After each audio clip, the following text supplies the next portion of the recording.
what do we really mean when we say fire regimes? Well, what I mean is all the locations within which fire shares a similar set of characteristics. And in terms of the characteristics we're talking about, we think there are at least three important components of fire regimes. One is when it burns during the year, the within year fire seasonality. Another one is the between year fire frequency. This is the revisit interval, how frequently fire comes back and burns again.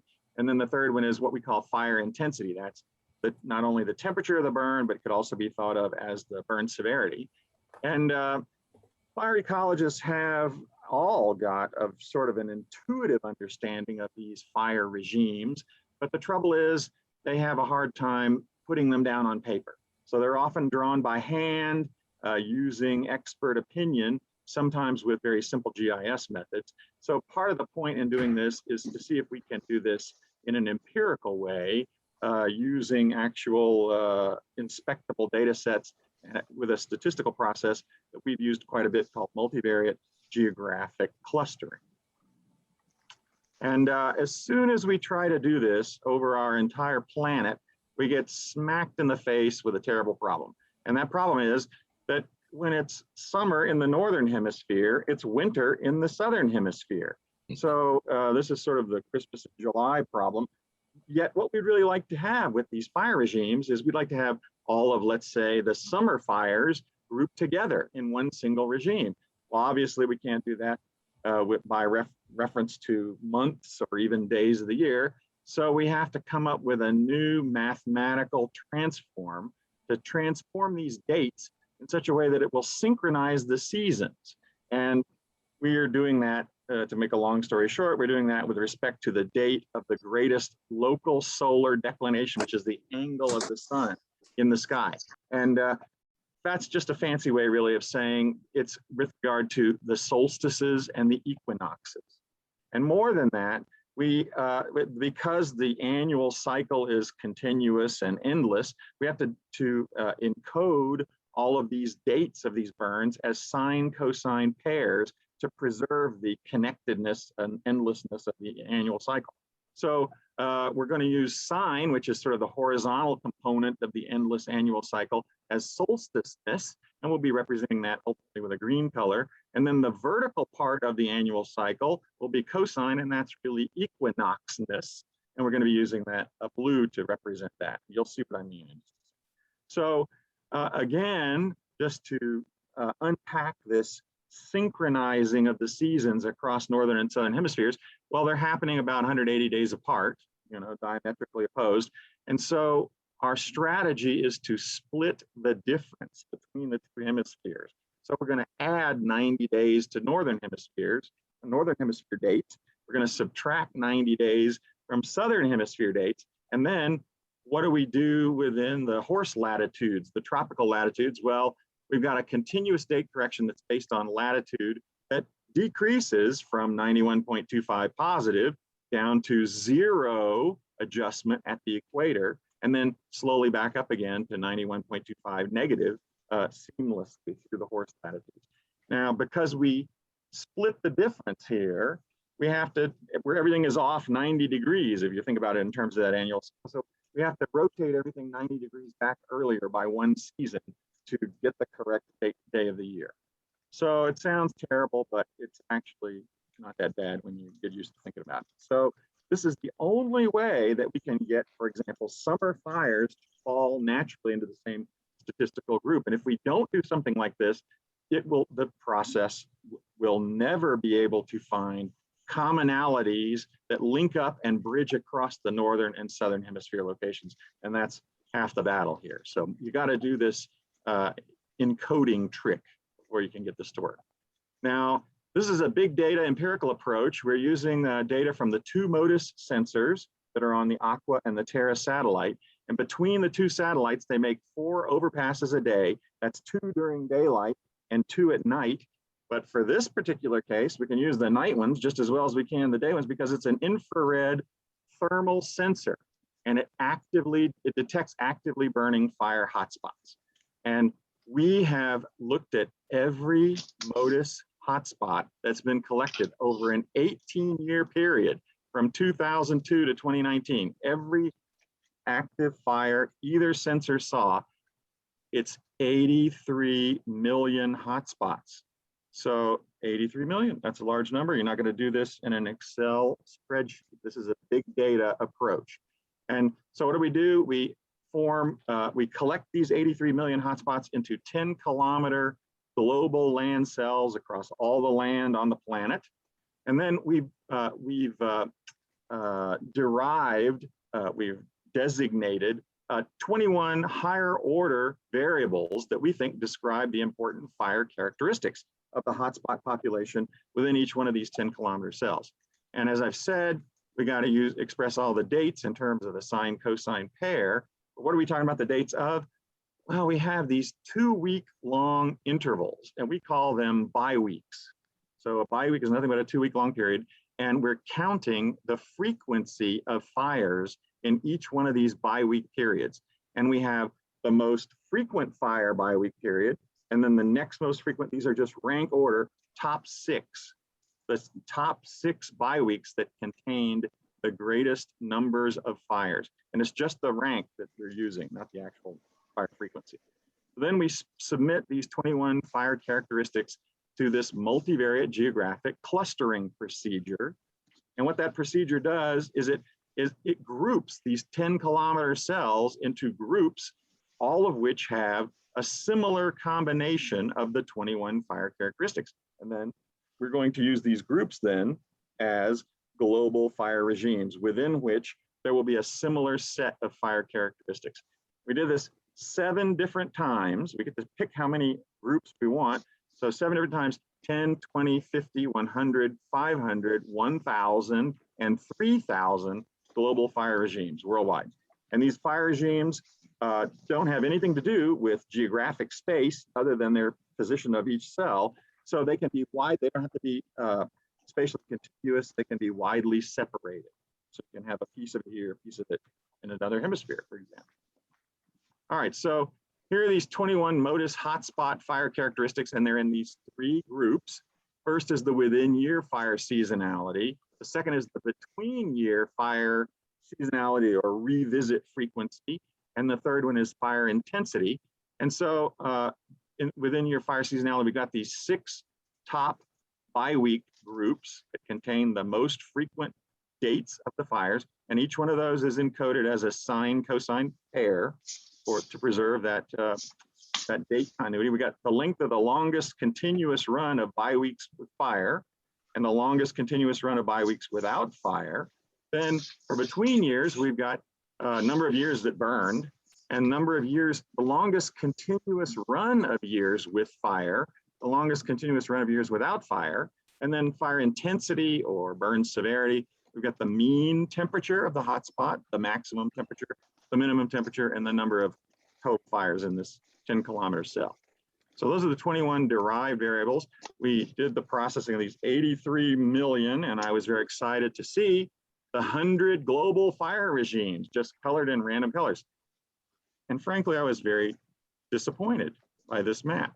So here, this is random colors, and these just accentuate the edges between the borders, the edges between different global fire regimes. And the gray areas here are places that didn't have enough fire to qualify or to define a fire regime.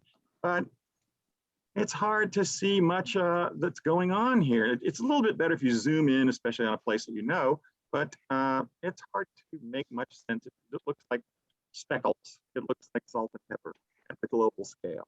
And this is 100. If I show you 3,000, oh my gosh, it'll really look like nothing but salt and pepper. So, but fortunately, there is something we can do and to save the day. And so that is to take the principal component factor loadings of these 21 variables on the top 3 factor scores. And when we do that, these yellow boxes are showing you which of the 3 factors this variable has loaded on. And look what happens. Something cool happens. So on factor 2, all of the sines load on factor 2, all of the cosines load on factor 3, and on factor 1, it's all of the between years revisit interval and the fire intensity. Oops, so we get an interpretability here. So factor 1 here, we can see represents repeat burnability. It's something about how frequently through time and how intensely it burned.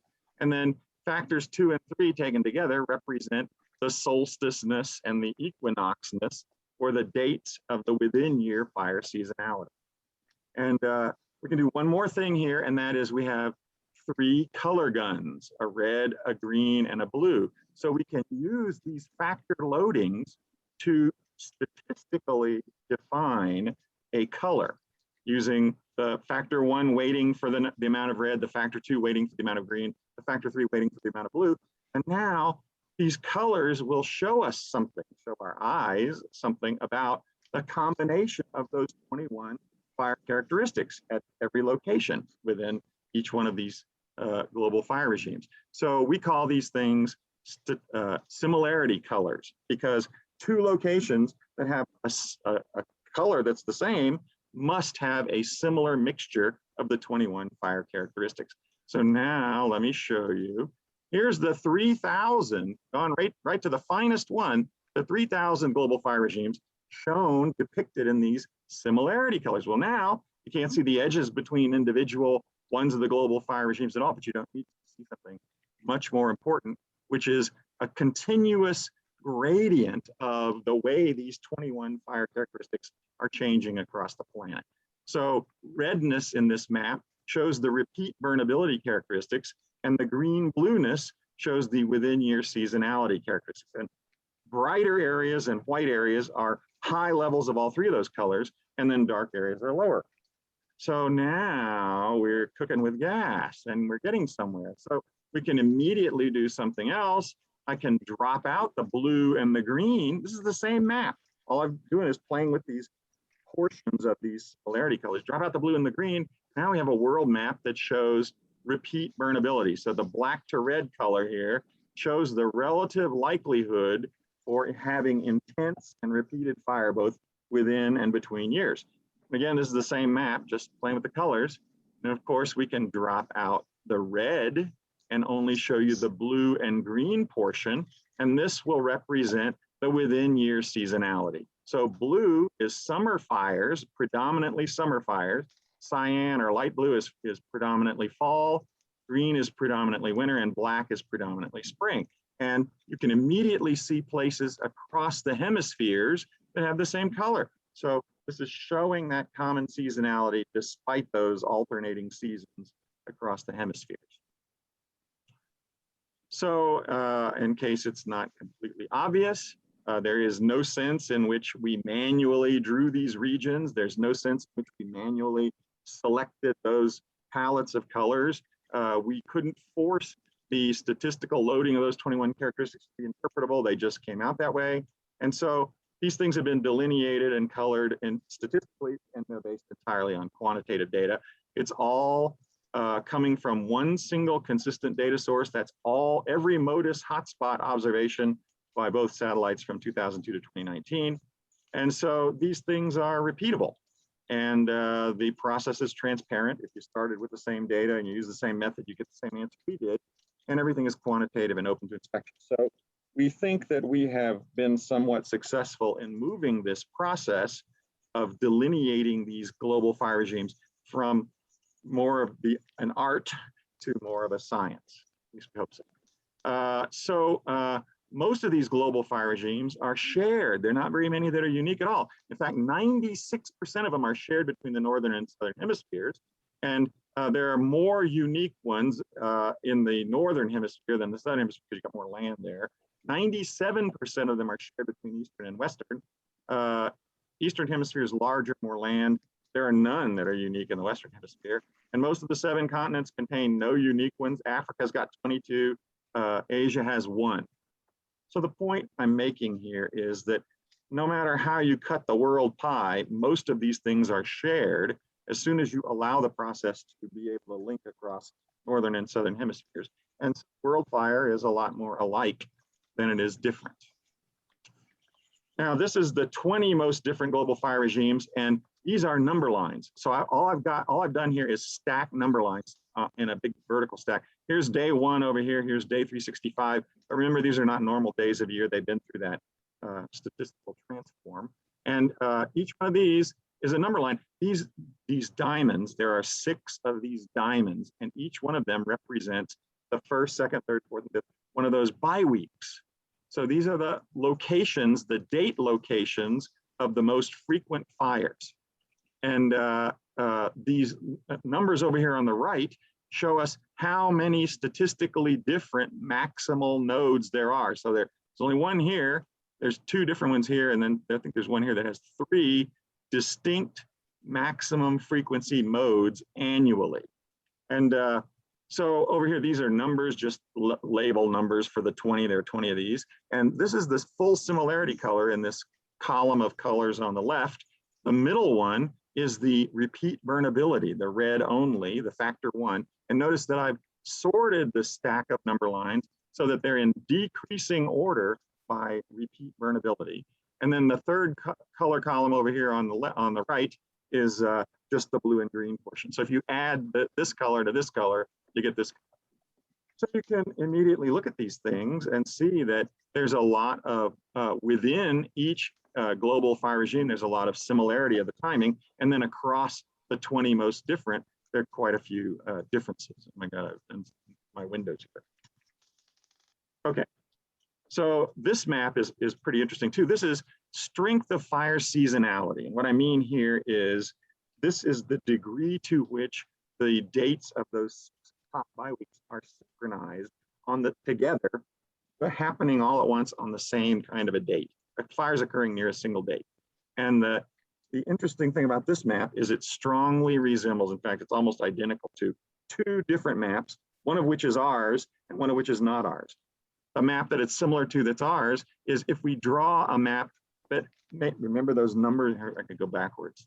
These numbers over here, if we draw all the 3,000 global fire regimes that have 1 or 2 maximum nodes a year, we get a map that looks just like this. But more important, and that's because if you have 1 maximum a year, then you tend to be synchronized in your seasonality all on a single date, so that makes sense. But even more interestingly is the fact that this map exactly matches a map that's not ours, and it is the Köppen World Climates map. And there's one particular category in there. He calls it the AW, which is tropical monsoonal with dry winter. And these are climate locations that have a non-growing season that's cool and a growing season that's rainy. So it's monsoonal rains. Well, you can't really have fires in the cold weather, and you can't really have fires when it's raining. So these climates force the fires to occur at the 2 shoulder seasons, one or both of the 2 shoulder seasons, at the beginning and at the end of the monsoonal period. And so what this really means is that we have studied fire, but what we have done is reverse engineer and accidentally produce a climate map. But you can also study climate, and what we find is you accidentally reverse engineer and produce a fire map. So these 2 things are so strongly related with each other that this clearly is a climate/fire system. And in fact, it's one of the most common climate/fire combined systems across the planet. So we think this is good corroborating evidence.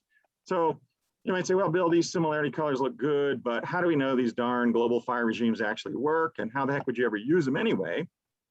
Well, I manually made 10 things I'm calling location groups to try and demonstrate interpretability and usability. So I started in a single location that has a uniform and unique similarity color. And I manually collected a bunch of multiple global fire regimes from that area to form what I'm calling a location group. And you can kind of think of this as supervised training if you want. Well, then what we do is we make all the other global fire regimes invisible, transparent, and we only show the global fire regimes in this particular location group. And the idea is to see where else in the world there is that's part of this location group that's other than in the particular location where I train.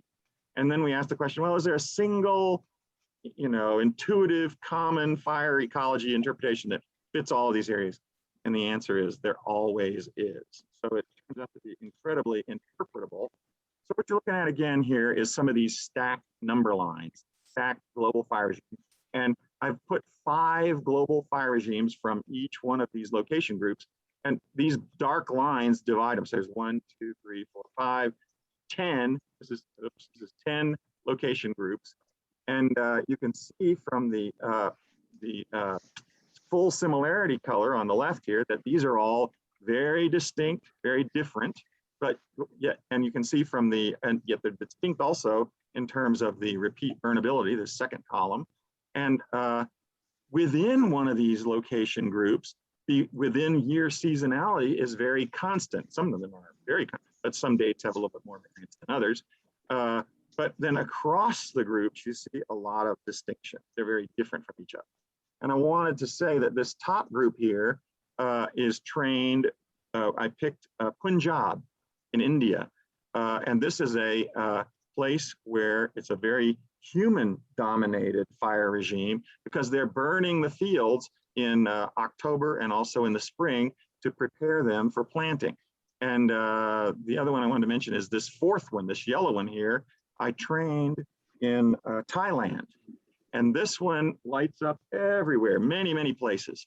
And it is very closely associated with Swidden agriculture, which some people call slash and burn. So these things work quite well. There's one other thing we can do to check the validity of these things. There are only a couple of examples where people have dared to manually draw continent scale fire regimes. One of them is our Forest Service land fire, what they call fire regime groups. So we can take our 3,000 global fire regimes for the conterminous United States, and we can compare these two maps. This is similarity colors for that. And we have a method that does this. Our map curves method was designed to quantitatively compare 2 categorical maps. And so map curves, this lower right map is the first product from map curves. It has taken the global fire regimes in our map and reclassed them, grouped them together, and then colored them with the most appropriate color so that you get the best visual comparison on this diagonal between the 2 maps. And you can see they have some resemblance to each other when you finish this process. Then we can actually calculate within each one of the land fire regime groups the goodness of fit. And a darker gray color is a higher goodness of fit. So the goodness of fits here are reasonably good, at least for the eastern United States. They're a little bit lower, a little bit poorer for the western United States. And I wanted to show you one other example of this. This is Australia, the fire continent. And Murphy et al. In 2013 mapped what they called fire regime niches. And what they did here is they took an intersection map. One was a climate zone map for Australia. The other was a vegetation type map. And they just did a GIS intersection and then labeled all of these little slivers. But at least it is a quantitative approach. And here's our good old 3,000 zoomed in on the continent of Australia, colored with similarity colors. Now we can do our map curves trick again. And when map curves automatically groups our global fire regimes into a similar grouping without changing any of them and assigns the same color, you can see that these 2 maps have a great deal of visual resemblance to each other. And in fact, when we look at the global fire, the goodness of fit for each of these, remember darker colors is a higher goodness of fit, and we get great goodness of fit everywhere. The only exception is this little place over here in Eastern Australia. And as for which of these 2 maps is the more correct, I don't know. I think I have to, maybe I'm biased, but I think I have to go with the one that is based on 83 million global hotspots. So concluding now, more global fire regimes, 96% of them are shared across hemispheres, very few are unique. And so we think we might be able to use these things to help make about the spatial extent over which we can extrapolate, learn about fire and things we think we understand about fire. So within the same GFR, or maybe even across similar GFRs, the same kinds of conclusions that work in one place might be expected to work in another place. And this seasonality synchronization transform is universal, so you can use it to compare across hemispheres or any kind of phenological or date-based seasonal events. And with that, Nate, I will stop. You can get a little better look at these slides at this particular URL. It's hard to show these global things in this day of COVID and remote presentations. So I'll stop there. Time for questions or not, I don't know. Yeah, we do have time for a few questions. Thanks, Bill, very much. Anyone have a question?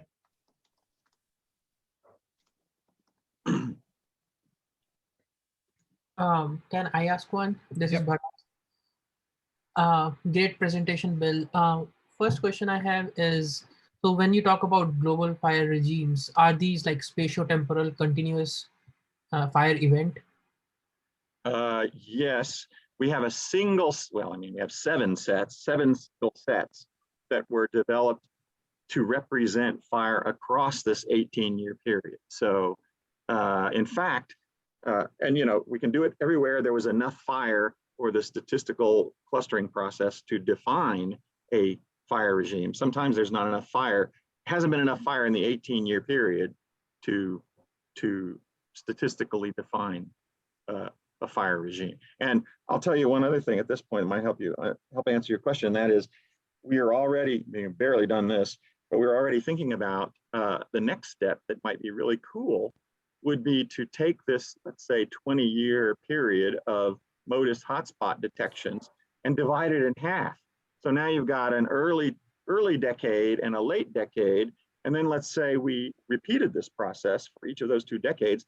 Theoretically, we should be able to draw a map on the Earth that shows all of the locations whose fire regime has shifted between that first 10-year period and the second 10-year period. So I don't know if that helps you or not. Might be a logical next step. Of course, the data start to get a little thin. That's the problem. 18 years, 20 years is a long time for remote sensing data. Unfortunately, it's a short time for fire history data, but that's what we're left with, right? Yeah. Okay. One follow-up small question is, so you compared and you said your map of fire regime was very similar to some Köppen dry monsoon map, right? One particular Köppen world climate, and it's the monsoonal climate. So it's the places that have, a dry winter and then a dry growing season, and then a wet monsoon, all the precipitation is jammed into the growing season. And it fits very well, and that's because the seasonality at part drive is driven by that. And that's because the fires can only occur in those 2 shoulder seasons. And you can even see some remnant of this in global locations that we wouldn't necessarily call monsoonal, like here in the southeastern United States, for example. It's not a monsoonal climate, but we have such verdant, dense greenness during the growing season that acts to suppress fires during the, greenest part of the growing season as well. So you get almost a sort of a mini monsoonal, non-monsoonal, monsoon-like kind of a fire pattern there too. Does that answer your question? And Jim, did I see that you had a question? I also ask a question. Yeah, I did, but I was just going to follow up on that. Bill, your answer about looking at the trends over time, and so you really answered that. So I think that's a really interesting problem. We get a little thin on the data, but wouldn't it be interesting to try that? I think we better. We do, because we know that there's like a lot of trends and fires in different parts of the world. So that would be really exciting to see if we could detect it. I think that would be cool. We got to do it. All right. Well, thanks for your attention. Really appreciate it. Thanks very much, Bill. We better move on, I think. The next speaker that we have is Yue Li. And let me see here. Let me stop recording.